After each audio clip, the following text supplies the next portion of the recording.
कहानी की शुरुआत उस टाइम से होती है जब दुनिया में एक अजीब वायरस फैल जाता है, जिस वजह से दुनिया में सिर्फ कुछ ही लोग बचे थे जो सरवाइव कर रहे थे। उन्हीं बचे लोगों में से ये एक फैमिली थी जिनमें सिर्फ लड़कियां थीं। परिवार की जिंदगी तब बदल जाती है जब इनमें से एक लड़की एक अजनबी आदमी को अपने घर ले आती है। तो कहानी की शुरुआत में हमें रेगिस्तान के बीच में एक ग्लास हाउस को दिखाया जाता है। ये मात्र एक ऐसी जगह है जहाँ पर अभी थोड़ी बहुत हरियाली बची हुई थी। इसके बाद हमें ग्लास हाउस के बाहर एक आदमी को आते हुए दिखाया जाता है जिसे गोली मार दी जाती है। इसके बाद हमें उस घर में रहने वाले परिवार को दिखाया जाता है जिसमें 3 बहनें थीं जिनका नाम बी, एबी, डेजी और इनका एक भाई था जिसका नाम गैब है।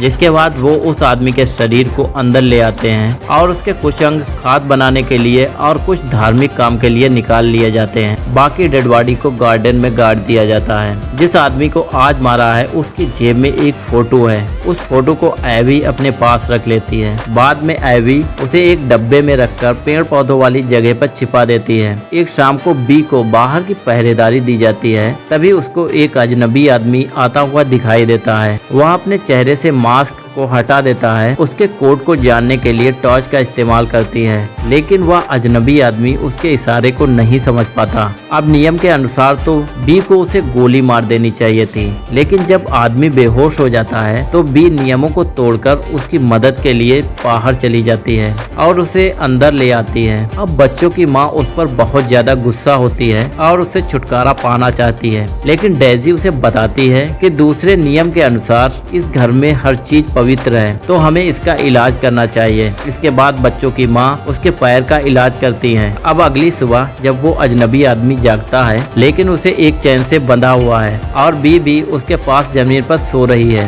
और गैब भी जाग जाता है और वो भी जंजीर से बंधा हुआ है। उसने बेड पर ही पेशाब करके बेड को गीला कर दिया है। अब एबी बी को ढूंढने के लिए जाती है ताकि वो साफ सफाई में उसकी मदद कर सके, लेकिन बी अजनबी से कुछ ज्यादा ही इम्प्रेस हो जाती है। बी गैब को साफ सफाई करने के बाद अजनबी आदमी के पास पहुंचती है ताकि वो उसकी दाढ़ी को साफ कर सके, लेकिन तभी उसको पता चलता है कि वो आदमी तो पहले से ही जाग चुका है। अब भी डरते हुए उस आदमी से सवाल पूछती है जिसका वो अजनबी कोई जवाब नहीं देने वाला है। उसके बाद बी और एवी मिलकर उसकी पट्टियां बदल लेती हैं और फिर थोड़ी देर बाद बच्चों की माँ उस अजनबी आदमी से सवाल करती है। वो आदमी कहता है, मुझे लगता है कभी कोई मेरा नाम था ही नहीं। वो आदमी और ये भी बताता है जैसे कि बाहर बहुत अमीर लोग बचे हुए हैं और भटकते हुए लोग खानों को ढूंढ रहे हैं, लेकिन खाना ना मिलने पर वो भूख से मर रहे हैं। ये सब बोलने के बाद वो कहता है, क्या मैं यहाँ से जा सकता हूँ? लेकिन अब बच्चों की माँ उसे यहाँ पर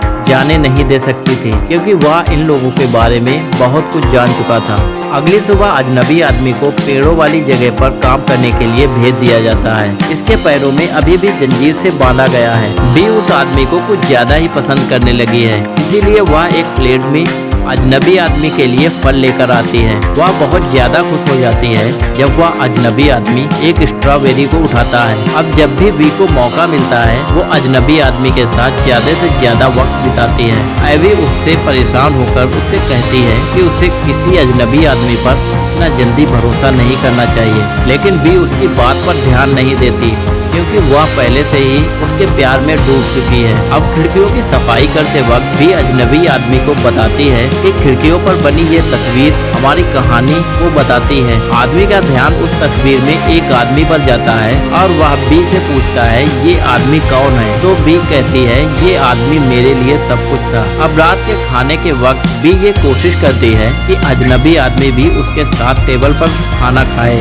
लेकिन बच्चों की माँ उसे लूका की जगह नहीं देती और पेड़ों के पास बनी एक सीट पर बैठने के लिए भेज देती है। अजनबी आदमी पूछता है, ये लूका कौन है? तो उसे बताया जाता है लूका भी बी, एवी और इन सभी का भाई था। वो बचे हुए लोगों को ढूंढने के लिए बाहर गया था, लेकिन फिर कभी वापस नहीं आया। काफी दिन गुजर जाते हैं और अब अजनबी आदमी का पैर धीरे धीरे ठीक होने लगता है। अब शाम को देखते हैं बी अपने आप को शीशे में देख रही होती है। तभी वो अजनबी आदमी वहाँ पर आ जाता है। गलती से बी उस आदमी को लूका बोलकर बुलाती है, लेकिन अजनबी आदमी बोलता है मैं तुम्हारा भाई नहीं हो सकता, क्योंकि मुझे हम दोनों के बीच कुछ भी भाई बहन जैसा नहीं लगता। हैरानी की बात ये होती है कि उसकी ये बात सुनकर बी बहुत ज्यादा खुश दिख रही होती है और अब अजनबी आदमी को जंजीर से भी नहीं बांधा जाता है और वो घर में कहीं भी घूम सकता है। एक सुबह अजनबी एवी को एक डब्बे के साथ देखती है। वो डब्बे के बारे में पूछती है, जिसके जवाब में एवी बताते हैं ये एक खेल है जो मैं लूका के साथ खेला करती थी। अजनबी उस खेल को खेलना चाहता है। एवी उसे खेलने से मना कर देती है क्योंकि वो लूका नहीं है। इसके बाद अजनबी ये जानने के लिए डेजी और बी के पास जाता है। डेजी को तो कुछ भी याद नहीं होगा, उस टाइम पर काफी छोटी थी, लेकिन बी को सब कुछ याद है क्योंकि लूका बी के लिए उस डिब्बे में स्ट्रॉबेरी छुपाया करता था जो कि बी की मनपसंद चीज है। अब अगले दिन सभी पेड़ों पर काम कर रहे होते हैं, तभी वहाँ पर अजनबी आता है और बी के लिए एक स्ट्रॉबेरी छोड़कर चला जाता है। असल में बी की नजरों में ये एक इशारा है कि ये अजनबी आदमी ही लूका है, लेकिन एवी को अब भी भरोसा नहीं है कि ये अजनबी आदमी कोई और है, ये सिर्फ हमें फुसला रहा है। अब दोपहर को देखते हैं कि अजनबी आदमी के साथ बी को पहरे पर भेजा जाता है। अजनबी आदमी उन दोनों के रिश्ते को और ज्यादा आगे बढ़ाने की कोशिश करता है। वो बी को इधर उधर छूने लगता है। आते हुए इंसान पर गोली चलानी होती है।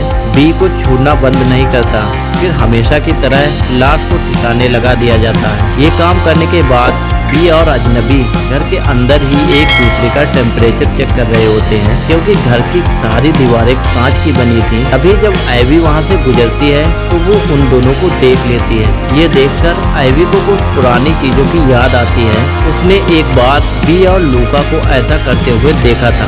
अचानक अजनबी आदमी सर ऊपर उठाता है और वो एवी को देख लेता है और एवी वहाँ से भाग कर जाती है। बाद में अजनबी आदमी एवी के पास जाता है और उससे पूछता है कि क्या तुम्हें सेक्स करते हुए लोग देखना पसंद है। ये सुनते ही एवी भड़क जाती है और अपना फावड़ा अजनबी की तरफ फेंकती है। वो बोलती है तुम मुझे अपनी बातों में नहीं फंसा सकते जैसा मेरी बहन को फंसाया है, और वहाँ से चली जाती है। इसी बीच अजनबी का ध्यान मिट्टी पर पड़ी एक चीज पर जाता है और कुछ नहीं बल्कि एवी का डब्बा था। वो जब खोलता है तो उसके अंदर एक छोटी थैली मिलती है जिसके ऊपर लूका का नाम लिखा था। थैली के अंदर 2 पुरानी बैटरीज हैं और एक एल लिखा हुआ हार भी है। अब की बार जब रीति रिवाज के लिए खड़े होते हैं तो इस बार उनके साथ में अजनबी भी शामिल होता है, मगर इस सब पर एवी को काफी गुस्सा आता है और वो कहती है हमें अपनी रीति रिवाज में किसी अजनबी को नहीं शामिल करना चाहिए। तो इस पर अजनबी एक सिक्कों से भरी थैली को मेज पर पलटता है जिसमें एल अक्षर वाला वो हार भी होता है। जैसे कि एवी तो किसी को बताने वाली नहीं थी कि लूका का हार उसने छिपा कर रखा है। इसका फायदा उठाते हुए वो अजनबी आदमी कहता है ये हार हमेशा से मेरे पास था, मैं इस हार का मतलब भूल गया था, लेकिन अब मुझे सब कुछ याद आ गया है कि मैं ही लूका हूँ। लेकिन एवी बोलती है जरूर तुमने इस हार को चुराने के लिए असली लूका पर हमला किया होगा। बी सभी को याद दिलाती है कि एवी की गलती से ही हमारे भाई गैब की ये हालत हुई है। गैब को बाहर जाने से रोकने से ज्यादा एवी को मुझे सेक्स करते हुए देखना ज्यादा अच्छा लग रहा था। ये बात सुनकर एवी रोती हुई वहाँ से भाग जाती है। एक दिन जब दोनों लड़कियाँ कपड़े धो रही होती हैं तभी एवी का ध्यान बी के कपड़ों पर जाता है और वो कुछ नोटिस करती है और वो अपनी माँ को बताती है। फिर बच्चों की माँ एक कैलेंडर पर उसके प्रेगनेंसी के बारे में लिखती है और कुछ हफ्तों के बाद वो अपनी बेटी बी को बताती है कि बेटी तुम प्रेग्नेंट हो। अब ये बात सुनकर बी बहुत खुश हो जाती है। ये खुशी अगले ही पल बेकार हो जाती है जब बेटी की माँ बोलती है बेटी हमारे पास लिमिटेड रिसोर्सेज हैं, इसीलिए तुम्हें अपने बच्चे और अपने प्यार में से किसी एक को चुनना होगा। अब ये सुनकर बी बहुत जोर से रोने लगती है। अगले दिन अजनबी आदमी और बी पहरेदारी पर जाते हैं तो अजनबी आदमी को बी बताती है कि मैं तुम्हारे बच्चे की माँ बनने वाली हूँ, इसलिए तुम्हें यहाँ से जाना होगा। लेकिन अजनबी आदमी यहाँ से नहीं जाना चाहता और वो वादा करता है कि वो किसी तरह से उसकी माँ को मना लेगा। इस सब के दौरान गैब एवी को सोते हुए देखता है। वो बेड पर जाता है और एवी को गलत तरीके से छूने की कोशिश करता है। तभी एवी जाग जाती है और गैब को दूर करती है, लेकिन वो गैब को और दुखी नहीं देख सकती है। इसीलिए वो गैब की मदद करती है, लेकिन दूसरे तरीके से। जब रात को सभी लोग सो रहे होते हैं तो एवी को नींद नहीं आती, इसीलिए वो उठकर बाहर चली जाती है। तभी वहाँ पर अजनबी आ जाता है और वो कहता है, तुम्हें हमेशा के लिए ऐसा शर्मिंदा होने की जरूरत नहीं है। साथ ही तुम्हारे और गैब के बीच जो कुछ भी चल रहा है वो अगर तुम मन से नहीं कर रही हो तो तुमको ये सब रोक देना चाहिए। अब अगले दिन अजनबी गैब को चिढ़ाते हुए बोलता है कि एवी तुम्हें प्यार नहीं करती, बल्कि वो तुम पर दया करती है। इस बात को सुनकर गैब भड़क जाता है और एक लकड़ी का टुकड़ा अजनबी पर फेंकता है, जिससे शीशा टूट जाता है और फिर लड़कियां जल्दी से अंदर आकर खिड़कियों को रिपेयर कर देती हैं ताकि बाहर की जहरीली हवा अंदर ना आ सके। अब रात के समय देखते हैं कि बच्चों की माँ गैब को बेड से बांध देती है और उसे एक कहानी सुनाती है ताकि गैब उसके प्यार को महसूस कर सके। बाहर जाते हुए बच्चों की माँ को अजनबी आदमी मिल जाता है। अजनबी आदमी को ये अच्छी तरह से पता चल गया था, इस औरत को बेटियों की तरह बातों में फंसाया नहीं जा सकता। इसलिए अजनबी आदमी खेती में इस्तेमाल होने वाली चीज से बच्चों की माँ को मार देता है और उसके बाद अजनबी बच्चों की माँ की लाश और हथियार गैब के पास छोड़ देता है ताकि सभी सोचें कि ये काम गैब ने किया है। तभी थोड़ी देर बाद गैब जाग जाता है और अपनी माँ को मरा देखता है। तभी वहाँ पर अजनबी आ जाता है और वो बच्चों की माँ के कत्ल का इल्जाम गैब पर डालने लगता है। गैब इस बात से बहुत गुस्सा होता है, अजनबी पर हमला करने लगता है। तभी शोरगुल सुनकर लड़कियां एकदम टाइम पर आ जाती हैं। वह देखती हैं अजनबी आदमी गैब को धक्का मारकर दूर कर रहा है। फिर अजनबी आदमी कहता है गैब ने तुम्हारी माँ को मार दिया है। एवी उसकी बात का विश्वास कर लेती है और जोर जोर से रोने लगती है। बी भी बहुत दुखी होती है और उसे विश्वास नहीं हो रहा था कि गैब ऐसा कर सकता है। शायद सोते हुए गैब ने बुरा सपना देखा होगा, इसीलिए उसने अपनी माँ को मार दिया।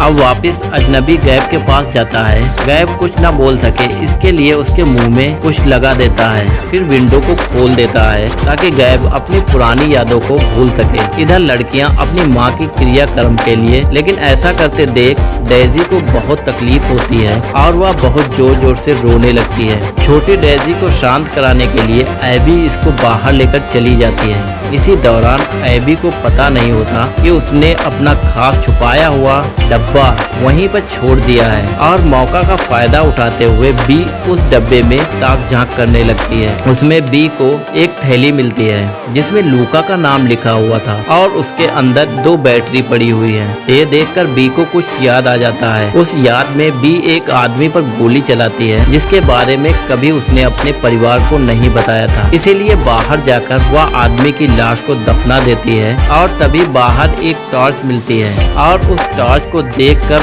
कुछ चीजें याद आती हैं। पता चलता है कि जिस आदमी को बी ने मारा था वही असली लूका है, लेकिन वह टॉर्च के जरिए इशारा करके कुछ नहीं बता पाता क्योंकि उसकी टॉर्च की बैटरी खत्म हो चुकी थी। जब बी लाश की जाँच करती है तो उसको टॉर्च के साथ साथ एक हार भी मिलता है, इसीलिए वो सभी चीज वहीं पर दबा देती है। वो अपने परिवार से सारा सच छुपा सके, इस सब के बारे में वो भूल जाने के लिए अपना मास्क उतार देती है। ये सब चीजें एवी के पास मिली हैं। इससे साफ हो जाता है कि एवी को सब कुछ शुरू से पता था। बी अंदर जाती है और अपने बहन पर चिल्लाती है कि तुमने मुझसे सच्चाई छुपाई, ये सच्चाई छुपाकर तुमने मेरे साथ बहुत गलत किया है। इस पर एवी कहती है ये सब मैंने तेरे लिए किया है क्योंकि लूका को खोने का दर्द मैं तुझे नहीं देना चाहती थी। ये सब सुनने के बाद बी कहती है कि चलो हम दोनों बाहर चलते हैं और अपनी यादों को भुला देते हैं, लेकिन एवी अपनी यादों को खोना नहीं चाहती और वो ऐसा करने से बी को भी मना करती है। तभी वहाँ पर अजनबी आता है ताकि वो इन दोनों के बीच हो रहे झगड़े को रोक सके। जब अजनबी का सारा ध्यान एवी पर होता है तो बी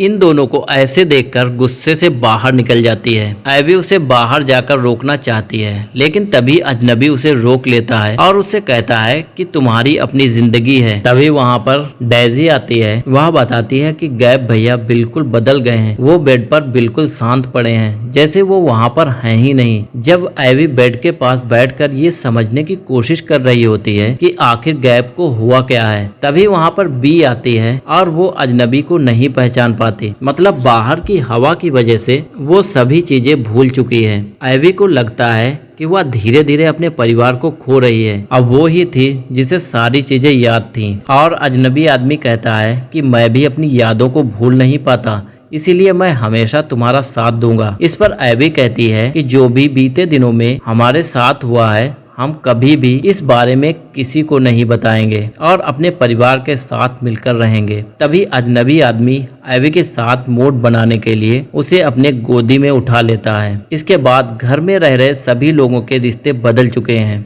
एवी और अजनबी अब घर के मुखिया हैं। डेजी अब से उनकी माँ की बेटी नहीं बल्कि बी की बेटी है और बी को बताया जाता है कि उसके पेट में पल रहा बच्चा असली लूका का है, जो शायद उसे याद नहीं है। अब नया परिवार मिलकर अपनी माँ का अंतिम संस्कार करती हैं और मिलकर एक अच्छी जिंदगी जीना शुरू कर देते हैं। दीवार पर फिर से नई तस्वीरें बनाई जाती हैं ताकि उन तस्वीरों में परिवार के नए लोगों को दिखाया जा सके। गैब बोलता नहीं है लेकिन वह खुद से काम करने लगा है। अब एक दोपहर को देखते हैं, गैब एक जमीन पर गड्ढा करता है क्योंकि उसकी एक याद वापस आ चुकी है। तो उसे वहाँ पर दो कंकाल मिलते हैं जिन्होंने एवी और बी के हार पहने हुए हैं। और अब जाकर पता चलता है जो अभी तक एवी और बी जिंदा हैं वो असली एवी और बी नहीं थे। बच्चों की माँ हमेशा संतुलन में बिलीव करती थी, इसीलिए वो हमेशा किसी घूमते हुए आदमी को लूका बना देती थी। अब अजनबी आदमी अकेला पहरेदारी करने लगा है जो असली लूका बन चुका है। एक दिन जब वहाँ पर भटकता हुआ एक जवान लड़का पहुँचता है तो लूका को लगता है कि अब वक्त आ गया है परिवार में नए सदस्य को लाने का, इसीलिए वो गैब को गोली मार देता है। इसी के साथ ये मूवी यहीं पर खत्म हो जाती है। आपको एक्सप्लेनेशन कैसा लगा कमेंट करके बताना बिल्कुल ना भूलें और अगर चैनल पे नए आए हैं तो चैनल को सब्सक्राइब करें।